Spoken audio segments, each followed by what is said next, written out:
In this video, we are going to be representing patterns with algebraic expressions. So our essential questions are, what is a sequence? And how do you write an algebraic expression that represents a sequence? So we're going to be finding patterns of numbers, and we're going to use algebraic expressions to describe those patterns of numbers.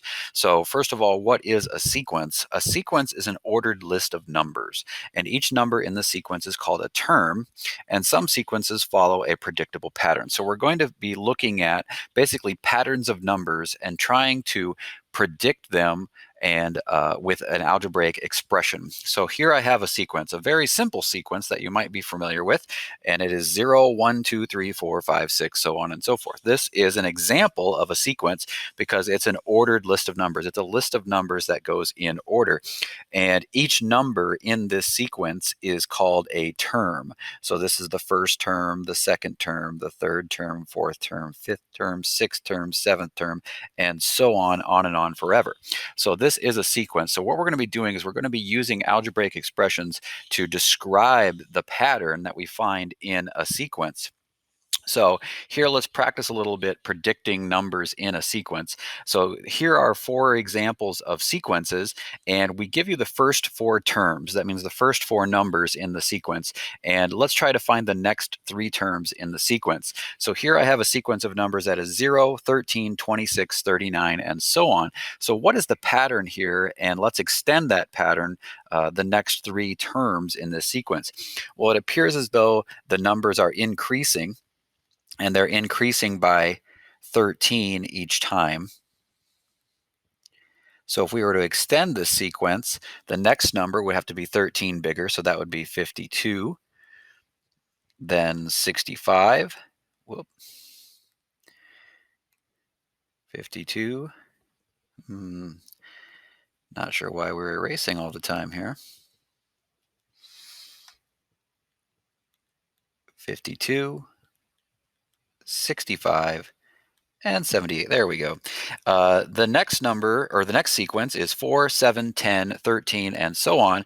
And if we look at the pattern here, it appears as though these are increasing by 3 each time. So if we were to extend this pattern, the next number would be 16, then 19, then 22, and so on. So that sequence continues on and on. The next one, 1.0, 1.3, 1.6, 1.9, these numbers are actually increasing by 3/10 or 0.3 each time. So the next numbers in our sequence here would be 2.2, 2.5, and 2.8, and so on, increasing by 3/10 each time.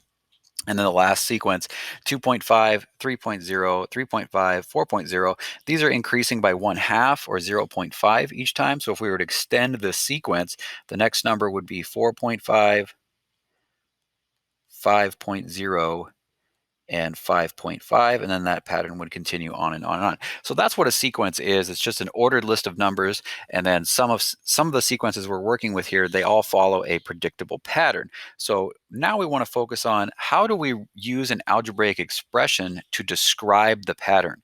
Now I can describe it verbally, but we want to describe it mathematically. How does this sequence get its numbers? Okay, so what is the pattern here that describes how the sequence increases? So consider the following sequence: 2, 4, 6, 8, 10. So we're counting by 2s here. You can see that easily. So we want to use the fact that we know this is a predictable pattern to be able to describe it with an algebraic expression. So I've got the terms listed here. So the first term is 2, the second term is 4, the third term is 6, the fourth term is 8, the fifth term is 10, and so on. So let's try to make some predictions here. What would be the 7th term in this sequence? Well, that's easy enough to find because we already know up to the 5th term, so we could just extend this, and we know the 6th term would be 12, and then that means the 7th term would be 14. So the 7th term would be 14. That's easy to find. But now look at this next question. What would be the 50th term? Now, am I going to have to list the 8th term, the 9th term, the 10th term, and so on, all the way to the 50th term? That's going to take a while. Well, the thing we want to do is to find a predictable way to find the term, any term that we want to find, using this pattern. So if we look at the relationship here between what term we have and what the value of the term is, we might notice there's a relationship here between the term number and the value of that term. Can you see it? It's always twice as big. So the value of the term is always twice as big as the term number. So the first term would be 1 times 2. The second term is 2 times 2. The third term is 3 times 2, and so on and so forth. So the 50th term we would predict would be 50 times 2. And 50 times 2 is 100. So 100 would be the 50th term in this sequence. Now that's a much faster way to do it than having to list out every term from 1 all the way to 50 to find out. Now let's try to use that as in this next scenario. What would be the 113th term? Well, the 113th term would be 113 times 2, since it's always twice as big as the term number, and 113 times 2 is 226. So 226 would be the 113th term.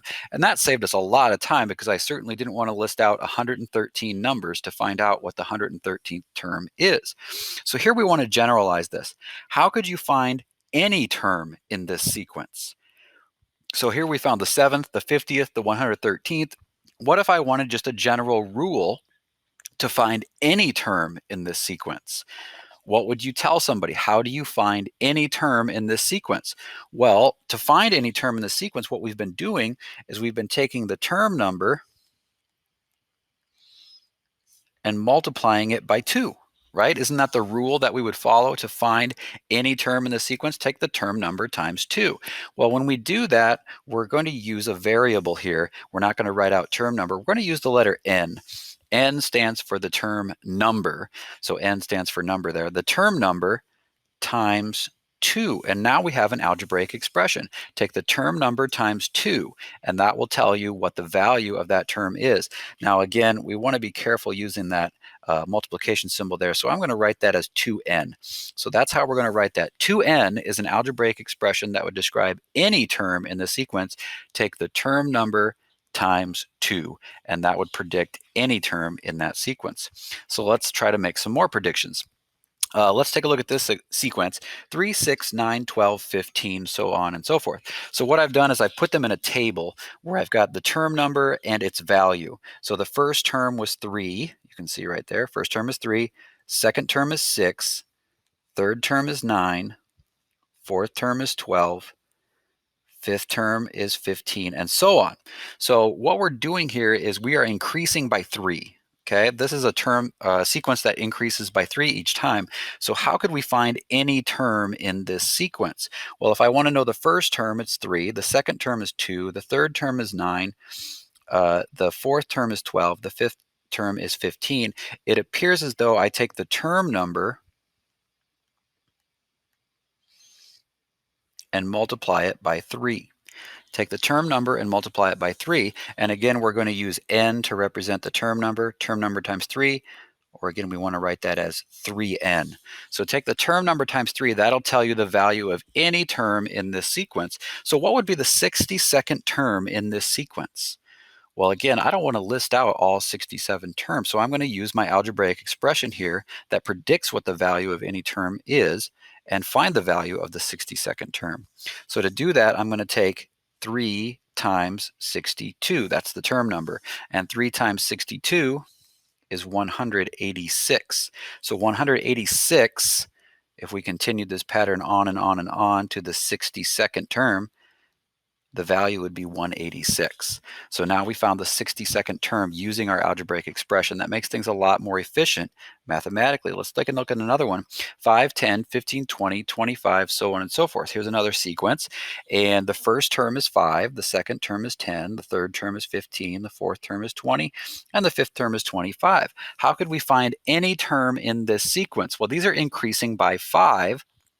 So I can take the term number and multiply it by 5, to tell me the value of that term for any one of those, because 1 times 5 is 5, 2 times 5 is 10, 3 times 5 is 15, and so on. So again, that's n times 5,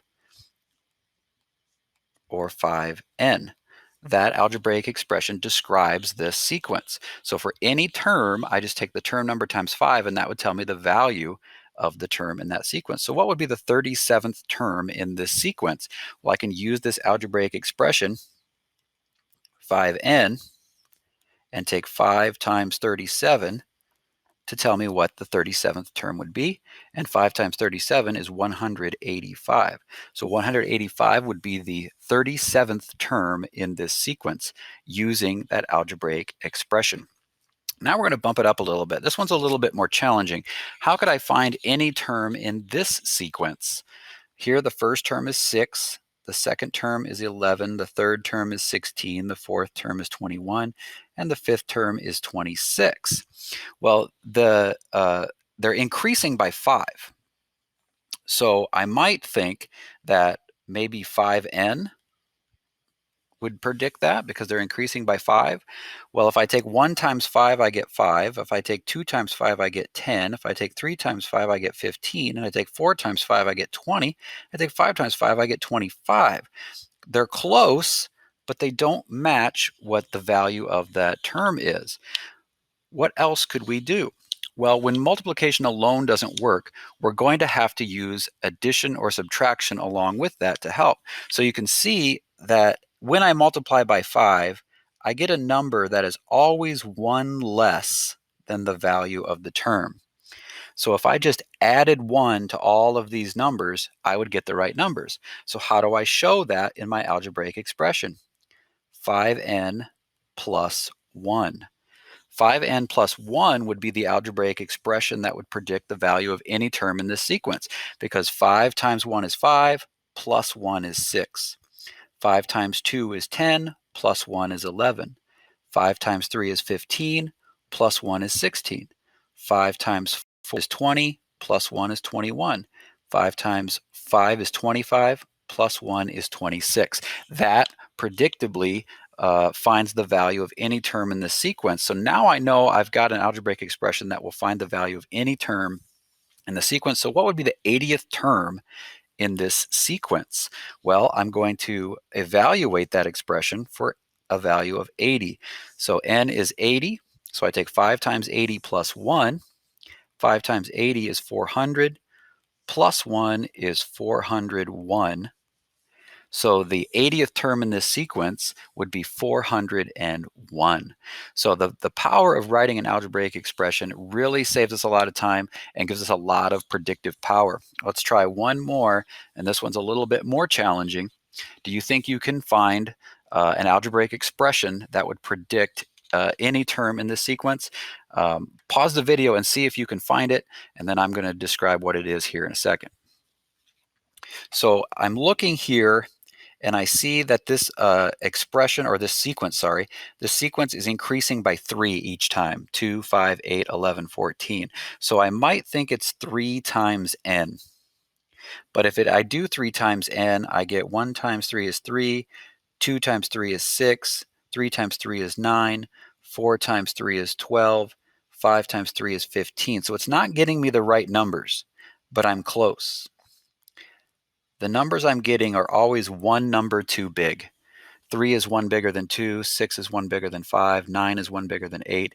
So if I just subtract 1 from all of those numbers, I would get the right values. So here is my algebraic expression, 3 times n minus 1. Again, multiplication alone did not get me the right algebraic expression, so I used addition or subtraction to adjust that to make it correct. So 3 times 1 is 3, minus 1 is 2.